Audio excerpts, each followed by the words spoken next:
사랑하는 성도 여러분, 그리고 진리의 말씀을 사모하시는 모든 분들, 평안하셨습니까? 오늘 우리는 주님께서 허락하신 귀한 시간을 통해 마지막 때를 향한 하나님의 예언적 관점에 대해 함께 나누고자 합니다.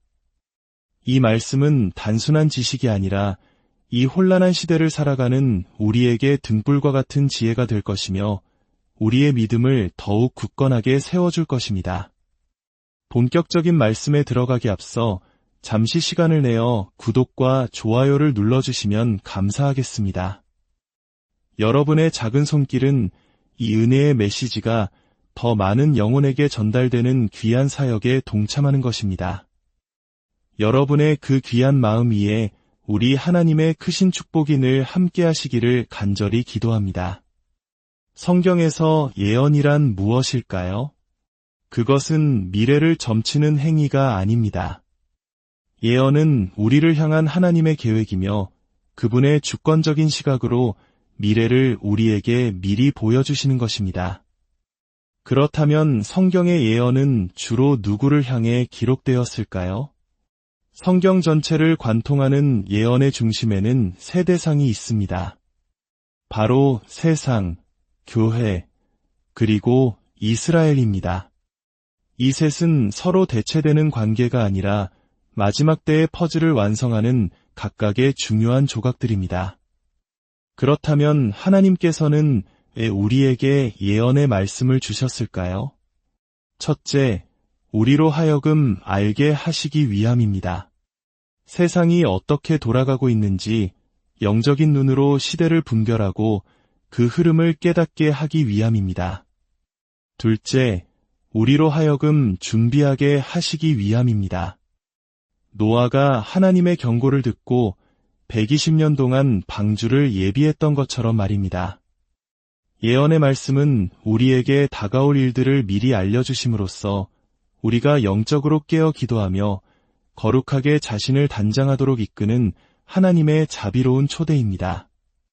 마지막으로 예언은 미래를 미리 선포하는 능력이 있습니다. 어떤 일이 일어나기 전에 먼저 말씀하심으로써 모든 역사의 주관자가 바로 하나님이심을 세상에 증명하시는 것입니다. 이제 이 예언의 관점으로 마지막 때의 세상을 들여다보겠습니다. 첫째, 우리는 전 지구적인 흔들림과 격변의 시대를 살아가고 있습니다. 이미 시작된 전 세계적인 경제 붕괴의 조짐, 이전과는 비교할 수 없는 규모의 자연재해, 그리고 온 인류를 공포에 떨게 한 전염병의 대유행이 바로 그 증거입니다. 만약 우리가 이 재앙들이 멈추기를 진정으로 원한다면 우리는 먼저 하나님 앞에 우리의 죄를 회개해야 합니다. 또한 세상은 극심한 혼란과 두려움에 휩싸일 것입니다. 어디로 가야 할지, 무엇을 해야 할지 알 수 없는 막막함, 마치 사방이 절벽으로 막힌 듯한 상황에 처하게 될 것입니다. 사람들은 해결책을 찾지 못해 방황하고 두려워하겠지만 오직 예수 그리스도만이 우리의 흔들리지 않는 반석이 되십니다. 혼돈과 무질서가 세상을 지배하고 수많은 사람들이 고향을 등지고 떠나는 대규모 이민의 물결이 전 세계를 휩쓸 것입니다. 이는 마지막 때의 징조이며 마치 노아의 때와 같이 죄악이 관영한 시대가 다시 도래하고 있음을 보여줍니다. 이 모든 것 위에 열방을 향한 하나님의 심판이 있을 것입니다. 아직 대환난은 아니지만 우리는 이미 환난의 시작점에 서 있습니다. 깊은 어둠이 온 땅을 뒤덮을 것이며 날이 갈수록 영적인 흑암은 더욱 짙어질 것입니다. 심지어 하늘의 질서까지 흔들리는 사건들이 일어날 것입니다. 갑작스러운 전 세계적인 정전 사태가 발생할 수 있으며 젊은 세대를 향한 성적인 타락과 도착의 공격은 더욱 거세질 것입니다. 땅에는 극심한 기근이 찾아와 심각한 결핍의 시대가 도래할 것이며 위험하고 고통스러운 시간들이 계속될 것입니다. 이러한 예언의 말씀들은 육에 속한 사람, 세상적인 가치관에 물든 사람은 결코 이해할 수 없습니다. 오직 성령 안에서 영적으로 깨어있는 자만이 이 모든 징조의 의미를 깨닫고 하나님의 뜻을 분별할 수 있습니다. 그렇다면 이 어두운 세상의 모습 속에서 교회를 향한 하나님의 계획은 무엇일까요? 세상이 혼란과 심판을 향해 달려갈 때 하나님께서는 당신의 교회를 위해 놀라운 부흥을 예비하고 계십니다. 첫째, 거대한 부흥의 불길이 이미 타오르기 시작했습니다. 전례 없는 영적 대각성 운동이 일어나 잠자던 영혼들을 깨울 것입니다. 수많은 영혼들이 주님께 돌아오는 놀라운 추수의 역사가 있을 것입니다. 이전의 영광과는 비교할 수 없는 나중 영광이 교회 위에 충만하게 임할 것입니다. 마지막 때를 위한 거룩한 부의 이동이 일어나 하나님의 사람들이 재정적인 공급을 받아 하나님 나라 확장을 위해 사용하게 될 것입니다. 성도들에게는 새로운 힘과 회복을 주시는 유쾌하고 상쾌한 시간이 찾아올 것입니다. 이것이 교회를 향한 하나님의 예언적 계획입니다. 하지만 동시에 교회는 큰 시련에도 직면하게 될 것입니다. 많은 이들을 미혹하는 거짓 가르침과 속임수가 교회 안에 들어올 것입니다. 수많은 사람들이 진리를 버리고 배도하는 안타까운 일이 벌어질 것이며 교회를 향한 것엔 박해가 일어날 것입니다. 바로 이때 하나님께서는 알곡과 가라지를 나누는 작업을 시작하십니다. 밀과 가라지는 처음에는 똑같이 푸르게 자라나 구별하기 어렵습니다. 하지만 결정적인 차이가 있습니다. 첫째, 알곡은 열매를 맺습니다. 알곡은 성숙한 그리스도인을 상징합니다. 둘째, 바람이 불 때 그 차이가 드러납니다. 여기서 바람은 성령의 임재와 역사를 상징합니다. 거센 바람이 불 때 뻣뻣한 가라지는 구부러지지 않고 버티지만 잘 익은 알곡은 겸손히 고개를 숙입니다. 이것은 성령의 인도하심에 자신을 낮추고 온전히 순종하는 성숙한 성도의 모습을 보여줍니다. 하나님께서는 지금 당신의 교회를 정결하게 하고 계십니다. 남은 자, 곧 순결한 신부로 교회를 단장하고 계십니다. 그리고 마침내 교회는 고센 땅으로 들어가게 될 것입니다. 고센은 풍요와 보호의 장소입니다. 모든 것이 넘치도록 채워지는 곳, 바로 하나님의 영광이 머무는 곳입니다. 하나님의 영광은 단지 기적만을 의미하지 않습니다. 그분의 영광 안에는 치유, 회복, 공급, 평안, 보호 등 모든 것이 포함되어 있습니다. 이제 마지막 때의 예언에서 가장 중요한 열쇠인 이스라엘에 대해 이야기해 보겠습니다. 이스라엘 없이는 마지막 때의 예언을 온전히 이해할 수 없습니다.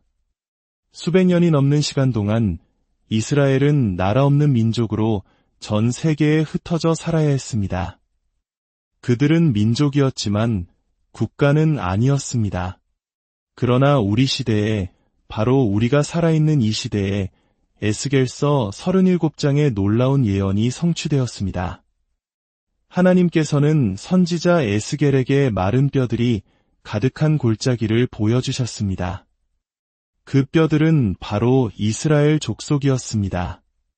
하나님의 말씀이 임하자 그 마른 뼈들이 서로 연결되고 힘줄이 생기고 살이 오르며 마침내 생기가 들어가 거대한 군대로 일어서는 놀라운 환상이었습니다.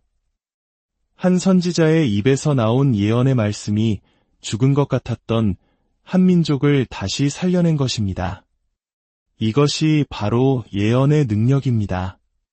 하나님의 사람이 성령의 감동으로 세상의 지혜가 아닌 내 바람, 즉 성령의 권능으로부터 예언할 때 역사가 바뀌고 나라의 운명이 바뀌고 불가능이 가능으로 변하는 기적이 일어납니다. 여러분의 입술에도 이와 같은 권능이 있습니다. 여러분의 미래를 향해 믿음으로 선포하십시오. 나의 미래는 영광스럽다. 하나님의 축복이 내 삶에 가득하다. 당신의 입술에서 나오는 믿음의 선포가 당신의 삶을 변화시킬 것입니다. 에스겔의 이 예언은 정확히 1948년 5월 14일 이스라엘이 독립을 선포하고 국가로 다시 태어남으로써 성취되었습니다. 마른 뼈와 같았던 민족이 다시 살아나 위대한 군대처럼 일어선 것입니다. 예수님께서는 누가복음 21장에서 무화과나무의 비유를 말씀하셨습니다. 성경에서 무화과나무는 이스라엘을 상징합니다.